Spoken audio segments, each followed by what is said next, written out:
This term foxhole friend, is this a term that you've used for a long time? It's from Don Meyer. Don Meyer was a Oh, old basketball coach. It's a military term, the holes that they dug. Like that's how we do an exercise in our program where you're sitting in a foxhole. Who are the three people you want in your foxhole with you? The one person behind you and one person on each side. And what it does is it whittles away like playing favorites or buddy ball or whatever. Like dude behind you can't see. If you pick a guy that's sometimes he's late to practice, you're getting shot in the back of the head, right? So who are your most dependable guys? Like who do you count? Like who can you count on when things aren't going well? Like, so we always have that conversation as one of our skull sessions. And it's interesting, like, there are years where our best players on in no one's foxhole. Well, that's a problem. And you're really good when your best players are in everybody's foxhole. So then we talk about we share that information with our guys too. Like here, like nobody puts you in their foxhole. What do you think that says? You think they're all wrong, or do you think you need to change your actions and your behaviors so they trust you? Have you had one of those recently with like a really good player? Obviously, you're not going to name the player. I don't expect you to do that, but I'm just curious, like, how do you deal with that? That would be tough. This year.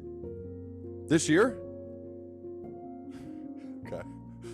That's hard, man. That is tough. Yeah.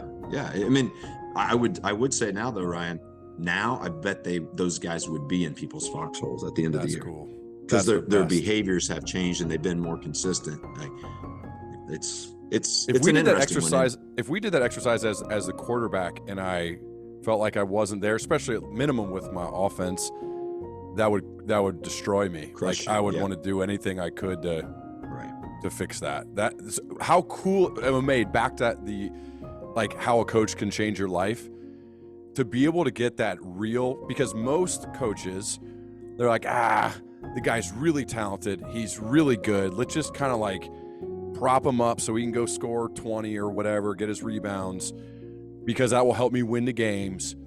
But they wouldn't have those tough conversations to be like, do you realize you're not in any of your teammates' foxholes? Do you realize that? Like, we can do something about that. That's the selfless thing to do. That's the selfless act to say, I'm going to take some short-term, like big pain, probably. I'm going to hurt this young kid because it's going to sting. Like that would hurt me right now, let alone when I was like 16, 17, 18. But I'm going to do that because I care and love for this kid. Because that will change the trajectory of his life, because he'll learn, like, wait a second, my guys didn't trust me. I'm not dependable. But by the end of the year, maybe we can change that.